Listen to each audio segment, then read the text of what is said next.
Bismillahirrahmanirrahim. Assalamualaikum warahmatullahi wabarakatuh. Alhamdulillahi rabbil alamin, wahdahu wassalatu wassalamu ala asyrafil mursalin wa ala alihi wa sahbihi ajma'in. Subhanaka la ilma lana illa ma 'allamtana innaka antal alimul hakim. Hasbunallahu ni'mal wakil, ni'mal maula wa ni'mal nasir.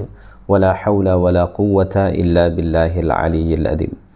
Rabbi shrah li sadri wa yassir li amri wahlul 'uqdatam min lisani yafqahu qawli. Rabbi yassir wa la tu'assir, Rabbi tambim bil khair wa la hawla wa la quwwata illa billahil aliyyil azim. Alhamdulillah, sentiasa kita merafakkan kesyukuran kehadiran Allah Ta'ala kerana Allah masih mengurniakan nikmat-nikmatnya kepada kita semua. Tuan-tuan, perempuan, muslimin, muslimat yang dikasihi lagi dirahmati Allah Subhanahu wa Ta'ala, InsyaAllah hari ini kita sambung semula kuliah tafsir dan tadabbur Al-Quranul Karim. Pada kuliah yang lepas, Alhamdulillah, kita telah pun selesai membahaskan surah At-Takatsur, surah yang ke-102 dalam Al-Quranul Karim. So, pada hari ini insyaAllah kita sambung surah yang seterusnya, iaitulah surah Al-Asr, surah yang ke-103 dalam Al-Quranul Karim. Baik, sebelum kita membahaskan tafsir dan tadabbur ayat-ayat Allah Ta'ala yang terdapat dalam surah Al-Asr ni, mari kita lihat dahulu sedikit muqaddimah kepada surah Al-Asr ni. Baik, yang pertama-tama daripada sisi nama surah ini disebut ulama' dengan dua nama. Yang pertama disebut sebagai surah Al-Asr, surah Al-Asr. Yang kedua disebut para ulama juga sebagai surah Wal Asr. Jadi satu tanpa huruf waw, yang lagi satu dengan ada huruf waw. Al Asr, yang kedua disebut Wal Asr, ya. Surah ini merupakan surah Makkiyah, artinya surah ini diturunkan kepada Nabi kita alaihi salatu wassalam semasa baginda masih lagi berada di kota Mekah. Malah para ulama tafsir mengatakan surah ini sebenarnya cukup awal turun kepada Rasulullah sallallahu alaihi wasallam. Oleh kerana itulah Tahir Ibn Ashur rahimahullah mengatakan bahawa surah Al-Asr ni adalah surah yang ke-13 diturunkan kepada Nabi kita alaihi salatu wassalam. Ia turun selepas surah Al-Insyirah dan sebelum surah Al-Adiyat. Maknanya surah Al-Insyirah, surah yang ke-12 diturunkan kepada Rasulullah. Kemudian surah Al-Asr ni adalah surah yang ke-13 diturunkan kepada Rasulullah. Manakala surah Al-Adiyat adalah surah yang ke-14 diturunkan kepada Rasulullah sallallahu alaihi wasallam. Surah ini antara surah yang paling pendek. Dia hanya ada sebanyak 3 ayat sahaja, ya. Hampir sama dengan surah Al-Kautsar, inna a'tainaka al-kautsar fasalli li rabbika wanhar inna syani'aka huwa al-abtar, ya. So surah Al-Asr ni adalah antara surah yang paling pendek, ya. Walaupun begitu, surah Al-Asr ni adalah surah yang sangat agung, surah yang sangat mulia.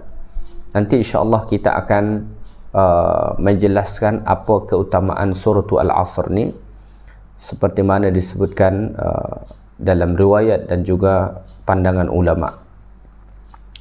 Baik, surah Al-Asr ni dia mempunyai sebanyak 3 ayat saja, manakala kalimah-kalimah dia pula ada sebanyak 14 kalimah. Jadi dari 3 ayat ni ada sebanyak 14 kalimah. Huruf-hurufnya pula ada sebanyak 68 huruf, ya. Kalau kita hitung ada sebanyak 68 huruf. Seperti biasa, kalau kita kaitkan dengan hadis Nabi sallallahu alaihi wasallam yang mengatakan bahawa sesiapa yang membaca satu huruf daripada Al-Quran maka ia akan dapat 10 pahala. So, kalau kita membaca surah Al-Asr ni artinya kita akan dapat pahala lebih kurang sebanyak 680 pahala. Namun hakikatnya hanya Allah Subhanahu wa Ta'ala sahaja yang maha mengetahuinya, ya. Baik, kemudian surah Al-Asr ni setiap hujung-hujung ayatnya daripada 3 ayat ni sentiasa diakhiri dengan huruf ra. Wal 'asr innal insana lafi khusr illal ladzina amanu wa 'amilus solihat wa tawassaw bil haqqi wa tawassaw bis sabr. Semua diakhiri dengan huruf ra, ya. Baik, apa yang dibicarakan sebenarnya dalam surah Al-Asr, ya?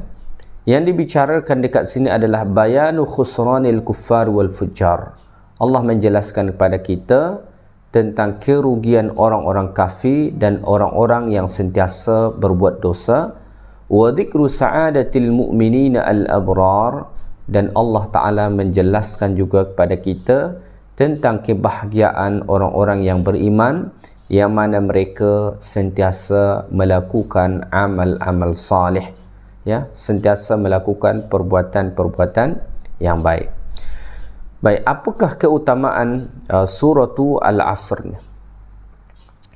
Disebut dalam satu riwayat daripada Al-Imam At-Tabarani, daripada Ubaidillah bin Abdullah Al-Husain Al-Ansari minat tabi'in, ya, salah seorang daripada kalangan tabi'in, annahu qala, beliau berkata,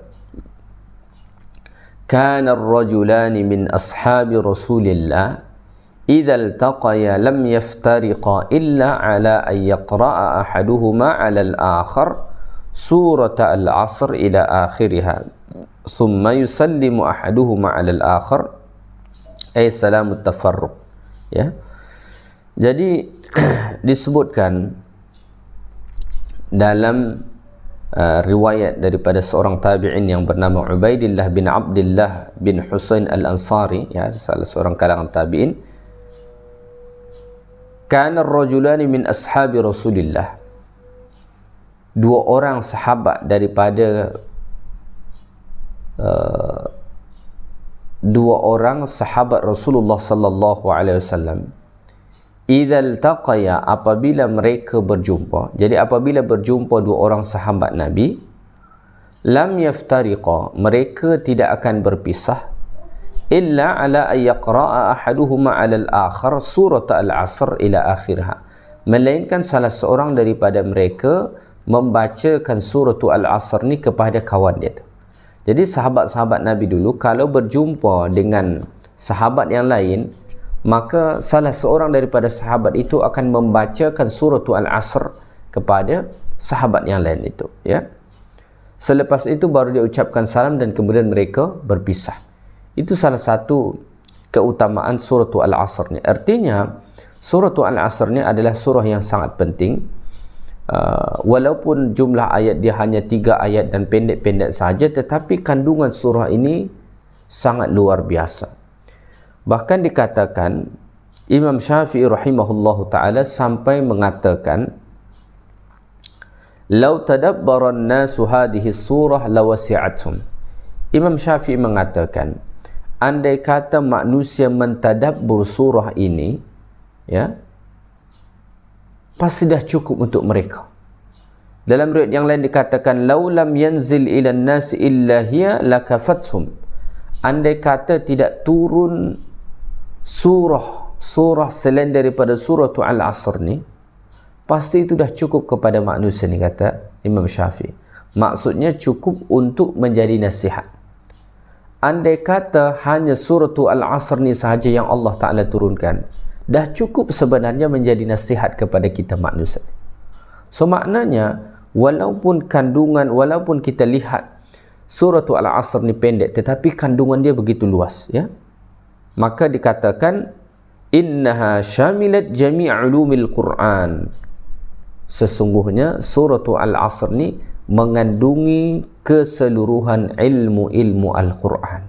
Pengajaran-pengajaran, nasihat-nasihat yang ada dalam Al-Quran itu sudah terkandung dalam surah Al-Asr. So oleh kerana itulah Imam Syafi'i tadi mengatakan, andai kata tidak diturunkan selain surah Al-Asr ni saja, lakafathum, nescaya surah Al-Asr ni sudah memadai, mencukupi kepada manusia itu, ya. Baik, mari kita perhatikan firman Allah dalam surah Al-Asr ni. A'udzu billahi minasy syaithanir rajim. Wal 'asr. Innal insana lafi khusr. إلا الذين آمنوا وعملوا الصالحات وتواصوا بالحق وتواصوا بالصبر. Baik, Allah Ta'ala berfirman pada ayat yang pertama, wal asr, demi masa. Surah ini diawali Allah Ta'ala dengan sumpah, sebagaimana banyak surah-surah Makkiyah yang Allah Ta'ala awali dengan sumpah. Seperti mana biasa saya sampaikan bahawa apabila Allah Subhanahu wa Ta'ala mengawali satu-satu surah itu dengan sumpah, biasanya ada perkara yang sangat penting yang hendak Allah Ta'ala sampaikan kepada kita. Surah Al-Asr ni juga begitu. Allah Ta'ala awali surah ini dengan sumpah Allah, artinya nanti ada sesuatu yang amat penting yang hendak Allah Subhanahu wa Ta'ala sampaikan kepada kita. Baik, wal asr diterjemah dengan demi masa. So Allah Ta'ala bersumpah dengan al-asr, yang secara amnya diterjemah dengan masa. Apa sebenar makna al-asr? Ada pelbagai tafsiran para ulama. Ada ulama mengatakan al-asr itu waktu asar. Waktu asar sembahyang. Ya. Antara zuhur sampai menjelang terbenam matahari, itu al-asr. Ya. Ada juga ulama memahami al-asr itu masa yang berlalu, yang mana di situ ada siang dan malam. Ada juga yang memahami al-asr itu masa yang dilalui oleh manusia. Jadi asar kita berbeza. Ada orang asar dia sudah 60 tahun. Ada orang asar dia dah 70 tahun. Ada orang asar dia 40 tahun. Ya. Daripada semua tafsiran para ulama tentang al-asr itu, kesemuanya merujuk kepada masa. Walaupun masa itu ada yang menyatakan masa itu tertentu waktu asar, ataupun misalnya menyatakan masa yang dilalui oleh manusia, ataupun misalnya asar itu ada yang memahami masa Nabi SAW. Ya. Tetapi semua daripada tafsiran ini merujuk kepada makna masa. So dekat sini Allah Subhanahu wa Ta'ala bersumpah demi masa yang dilalui oleh manusia, yang mana pada masa ini ada pelbagai hal berlaku. Ada pertukaran siang dan malam, ada fenomena-fenomena yang begitu banyak berlaku. Allah bersumpah demi masa itu. Seperti mana biasa juga saya sampaikan, Allah Ta'ala bebas bersumpah dengan makhluk Allah Ta'ala. Sama ada makhluk itu dalam bentuk benda hidup, ataupun benda mati, ataupun dalam bentuk masa. Maka Allah Ta'ala biasa bersumpah dalam Al-Quran dengan masa tertentu misalnya. Seperti Allah bersumpah demi waktu malam, demi waktu fajar, demi waktu siang. Ya. Dan banyak waktu-waktu yang lain yang Allah Subhanahu wa Ta'ala bersumpah dengannya. Ini menunjukkan kepada kita bahawa waktu adalah sesuatu yang amat berharga, yang sepatutnya kita manusia ni manfaatkan untuk mendekatkan diri kita kepada Allah. Jangan sampai Allah bagi kita masa, tetapi kita habiskan begitu sahaja tanpa ia mendatangkan kebaikan pada kita. Dalam satu riwayat hadis Nabi SAW dikatakan, nanti dekat akhirat, kaki kita tidak akan mampu melangkah di hadapan Allah Ta'ala sehinggalah kita ditanya tentang beberapa perkara. Salah satunya an umrihi fi ma'afnah. Allah akan tanya tentang umur yang Allah bagi pada kita, masa yang telah Allah bagi pada kita, untuk apakah masa itu kita habiskan. Maka orang Arab biasa menyebut, ya, al-waqtu qas-sayb, masa itu ibarat pedang. Kalau kita tidak manfaatkan, maka dia akan mencelakai kita. Kalau kita manfaatkan, kita boleh gunakan untuk menundukkan musuh. Tetapi kalau kita tak gunakan dengan betul, ia boleh melukai diri kita sendiri. Itulah dia masa. Ya. Baik. Kita teruskan. Apa yang hendak Allah Ta'ala sampaikan dekat sini? Allah Ta'ala menyatakan pada ayat yang kedua, innal insana lafi khusr. Ya. Sesungguhnya manusia itu benar-benar berada dalam kerugian. Ini poin yang hendak Allah Ta'ala sampaikan. Demi masa, sesungguhnya manusia itu lafi khusr, benar-benar berada dalam kerugian. Al-insan dekat sini amun, dia umum, merujuk kepada semua manusia.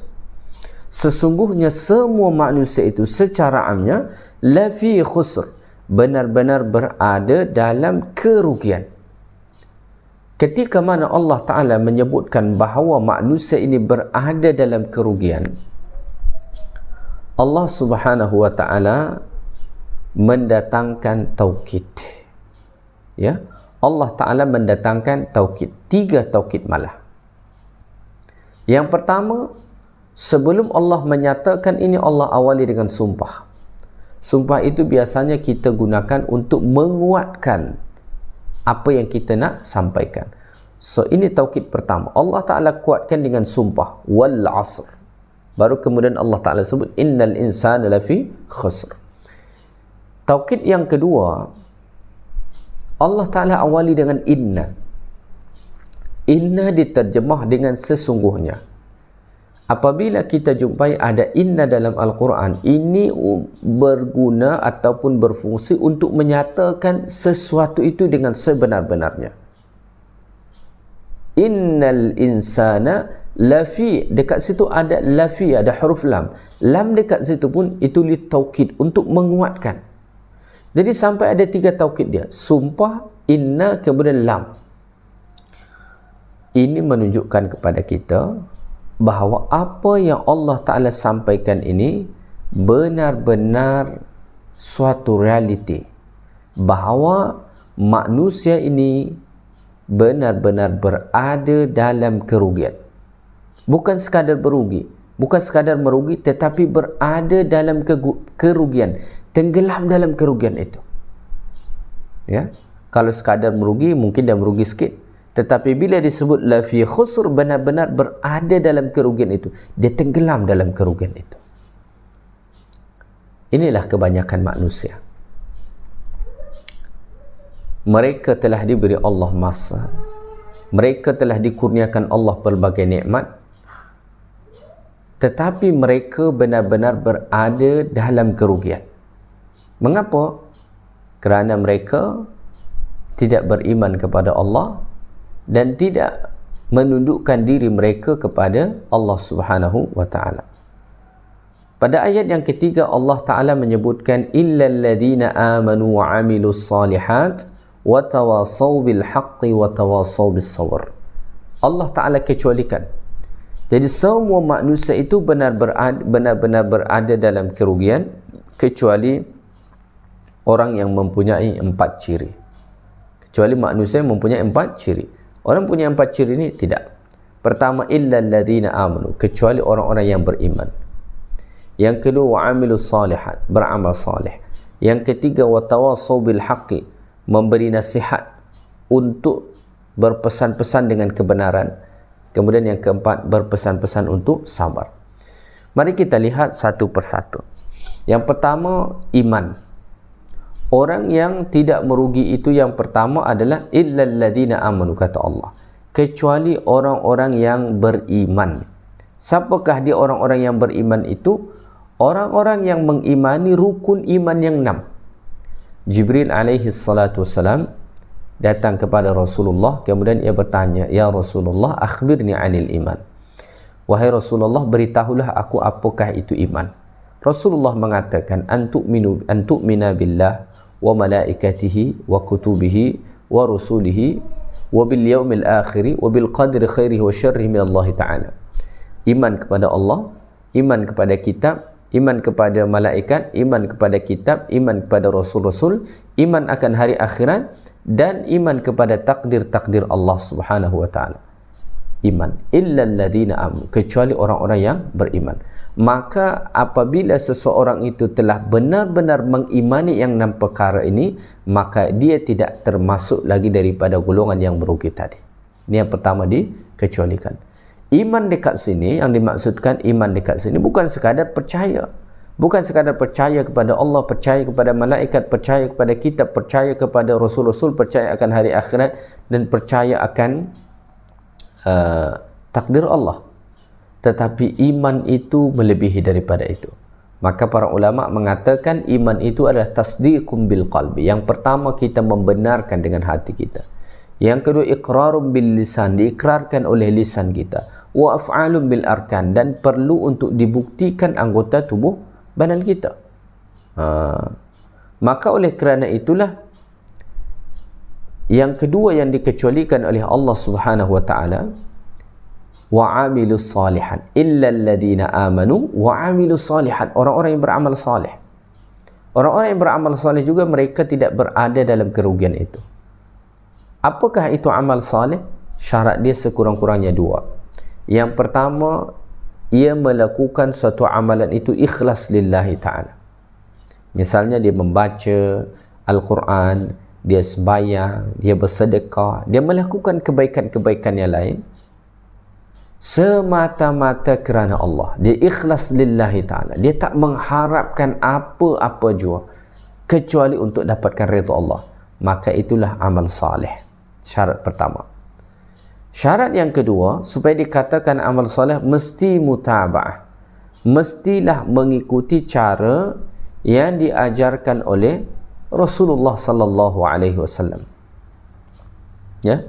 Tak boleh kalau kita mereka-reka suatu amalan.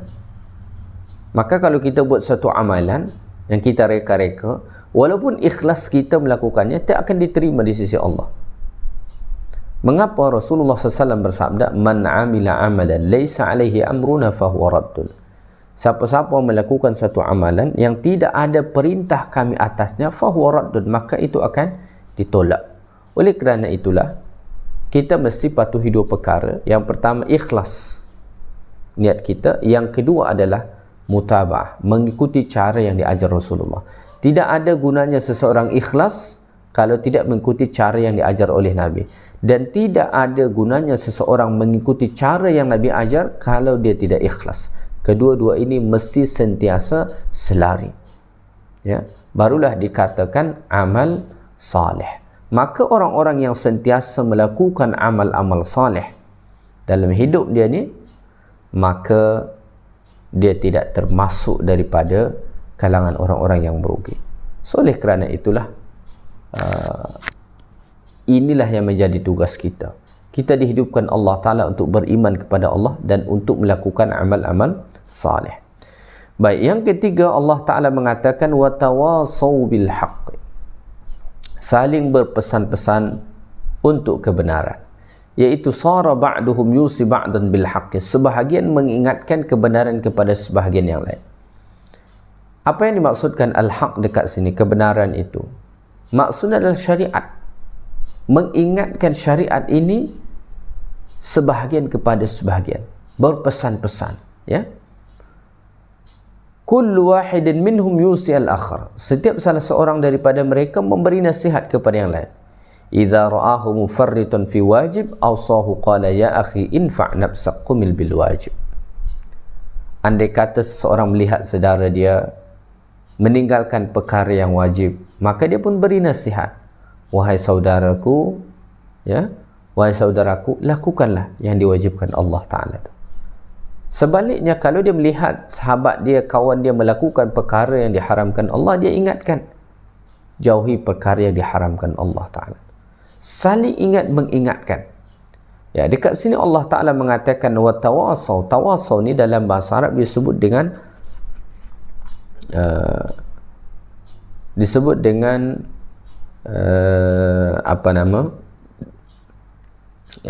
musyarakah bainal isnain.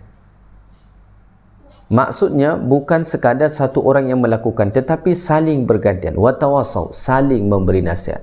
Maknanya ada masanya kita yang memberi nasihat kepada sahabat kita, pada kawan kita, pada saudara-saudara kita yang lain, dan ada masanya mereka yang memberi nasihat kepada kita. Maka kita jangan pula merasa bahawa kita sahaja nak memberi nasihat dan kita tidak mahu menerima nasihat. Ada masanya kita memberi nasihat dan ada masanya kita yang mesti menerima nasihat. Ini makna watawasaw, saling memberi nasihat, saling berpesan-pesan. Artinya yang memberi pesan-pesan itu, nasihat itu bukan satu orang saja, tetapi saling bergantian. Tentang apa? Al-haq, kebenaran. Kebenaran yang datang daripada Allah, iaitulah syariat agama Islam. Ya? Maka orang yang tak merugi itu orang yang sentiasa saling nasihat menasihati. Maka bersyukurlah kalau kita mendapatkan sahabat yang suka ingatkan kita, yang suka berpesan kebaikan kepada kita. Mungkin kita sedang lalai, dia tegur kita. Ya, atau mungkin kita meninggalkan sesuatu yang Allah Ta'ala perintahkan, dia tegur kita. Kita tidak melakukan amal salih, dia ingatkan kita. Kita sedang lemah, dia bagi motivasi pada kita. Ini adalah sahabat yang Masya Allah, sahabat yang salih, kawan yang patut untuk kita pertahankan sehinggalah kita nanti berjumpa dengan Allah Subhanahu wa Ta'ala. Kerana sahabat yang salih ni satu aset kita menuju akhirat. Rasulullah SAW mengatakan dalam hadis, antara golongan manusia yang akan dapat naungan Allah Ta'ala di padang mahsyar ialah rajulani tahabba fillah ijtama alaihi wa tafarraqa alaihi. Dua orang yang saling cinta mencintai kerana Allah, mereka bersama-sama kerana Allah dan mereka juga berpisah kerana Allah Subhanahu wa Ta'ala. Ya? Baik, seterusnya watawasaw bis sabr, berpesan-pesan untuk sabar. Ya, as-sabar hakikatnya bahagian daripada al-haq tadi. Namun demikian Allah Ta'ala sebut dekat sini as-sabar secara khusus kerana begitu penting untuk saling memberi nasihat supaya bersabar. Sabar itu perkara yang mudah diucapkan di lisan, namun amat berat untuk mengamalkannya. Apa dia sabar itu? Sabar itu maknanya ialah habsun nafsi amma la yanbaghi fi'lih. Ya, menahan diri kita daripada sesuatu yang tak patut kita lakukan. Itulah dia sabar. Ya, dan sabar ini Masya Allah dia satu amalan yang luar biasa. Satu amalan yang luar biasa. Kita perlu untuk saling memberi nasihat supaya bersabar. Ya, bersabar dalam hal apa? Dalam tiga perkara. Yang pertama, sabarun ala ta'ah, saling memberi nasihat untuk bersabar dalam melakukan ketaatan. Ketika mana kita hendak melakukan ketaatan, cabaran dia tu ada, rasa malas tu ada, rasa berat itu ada. Tetapi kalau kita mengamalkan tawasaw bis sabr, maka akan ada sahabat kita yang mengingatkan kita, ada sahabat kita yang memberikan nasihat kepada kita supaya kita bersabar. Walaupun melakukan kebaikan itu berat, contoh nak pergi sembahyang berjamaah, nak membaca Al-Quran, nak bersedekah dan lain-lain, itu tak mudah. Sentiasa muncul cabaran, bisikan-bisikan hawa nafsu dan syaitan. So kita bagi nasihat supaya bersabar. Tak apalah, beratlah bangun malam tu, tapi tak apa, bersabar je lah. Kita hidup dekat dunia bukan lama pun. Oh, malas nak baca Quran, tak apalah, sabarlah baca Quran tu.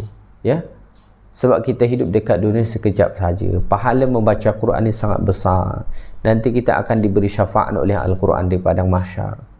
Ya, ini yang pertama, sabarun ala ta'ah, menyampaikan, saling memberi nasihat untuk bersabar dalam hal melakukan ketaatan kepada Allah.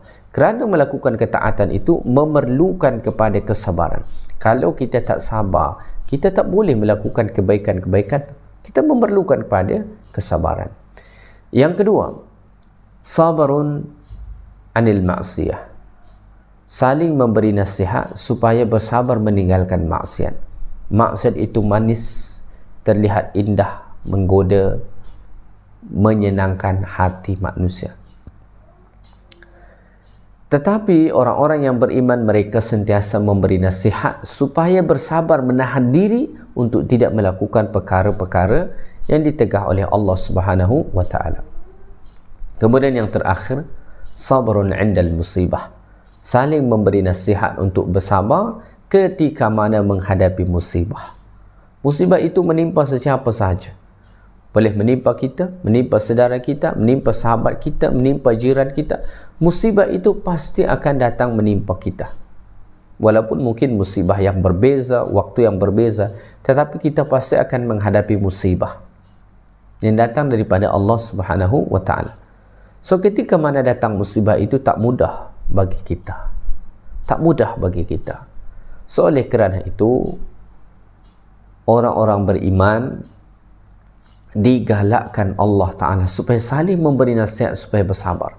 Maka kalau ada sahabat kita yang sedang mendapat musibah, ya, mungkin dia kehilangan orang yang dia sayang, ataupun kehilangan barang, atau ada berlaku sesuatu musibah yang lain dalam hidup dia, maka kita pun datang kepada dia, ingatkan, sampaikan pesan-pesan supaya ia bersabar atas musibah yang ia terima. Dan insya-Allah dengan kesabaran itulah Allah Ta'ala akan menggantikan sesuatu yang lebih baik untuk dia. Tuan-tuan perempuan muslimin muslimat yang dikasihi lagi dirahmati Allah Subhanahu wa Ta'ala, itulah dia tadi 4 golongan manusia yang akan selamat daripada kerugian tadi, ya, yang selamat daripada kerugian. Yang pertama, orang-orang yang beriman. Yang kedua, orang-orang yang melakukan amal soleh. Yang ketiga, orang-orang yang saling berpesan-pesan dalam kebenaran. Dan yang keempat adalah saling berpesan-pesan untuk sentiasa bersabar, ya. Tadi Imam Syafi'i rahimahullah mengatakan seperti mana yang saya sebut pada awal kuliah tadi. Imam Syafi'i mengatakan, "Lau faqqaran nasu kullahum fi hadhihi surah lakafatsum." Andai kata manusia itu merenungkan makna yang terkandung dalam surah Al-Asr ni, maka itu dah cukup bagi mereka, kata Imam Syafi'i. Maksudnya cukup untuk menjadi nasihat. Apa yang dibicarakan dalam surah ini? Seperti mana tadi kita bahaskan, ada 4 perkara. Iman, amal saleh, tawassaw bil haq, dan tawassaw bis sabr. Ya, itu 4 maratib, itu 4 tingkatan yang Allah Ta'ala sebut. Ya. Bistikmaliha yahsulu lisyakhsi ghayata kamalih. Apabila seseorang menyempurnakan 4 perkara tadi, maka dia akan sampai kepada kesempurnaan yang hakiki. Maka dia akan sampai kepada ghayah kamalihi, akan sampai kepada puncak kesempurnaan. Ya. Kalau dia melakukan 4 perkara tadi, iman, amal saleh, berpesan-pesan untuk sentiasa melakukan kebaikan, kebenaran, dan untuk bersabar. 4. Mengapa dikatakan siapa yang melakukan 4 perkara ini dia akan sampai kepada puncak kesempurnaan? Kerana yang pertama, iman itu, tadi kan ada 4. Iman itu sama dengan makna dia ma'rifatul haq, mengetahui kebenaran. Iman itu kita proses mengenal yang hak, mengenal yang benar. Ya. Mana Tuhan yang hak, mana Tuhan yang tidak hak. Mana Tuhan yang layak untuk disembah, mana Tuhan yang tak layak untuk disembah. Itu dibicarakan dalam bab iman. Ma'rifatu al-haq. Ini yang pertama. Yang kedua, amilahu bihi, mengamalkan yang diketahui yang hak tadi, mengamalkan kebenaran tadi. Itulah amal soleh. Kalau seseorang mengetahui tentang kebenaran tetapi tidak mengamalkan, tak ada guna. Sia-sia belaka. Maka peringkat yang kedua, amilus solihat, melakukan amal soleh. Artinya, ia mengamalkan kebenaran yang telah ia ketahui. Ia mengamalkan yang hak yang telah ia ketahui. Ini yang kedua. Peringkat yang ketiga, ta'limuhu man la yuhsinuhu, mengajarkan kepada orang. Tawasaw bil haq itu bukan sekadar memberi nasihat, tetapi kita mengajar pada orang. Jadi pertama tadi kita mengetahui kebenaran itu dulu, selepas itu kita amalkan, kemudian selepas itu kita ajarkan kepada orang. Kita ajarkan kepada orang. Artinya kita juga kena bagi manfaat pada orang. Kita tak boleh mengetahui sendiri, kita amalkan sendiri tanpa kita bagi tahu pada orang. Beritahu pada orang. Itu tawasaw bil haq. Kemudian yang keempat, tawasaw bis sabar, itu bersabar dalam mengajarkannya dan mengamalkannya. mengamalkan yang hak tadi itu, kita kena sabar.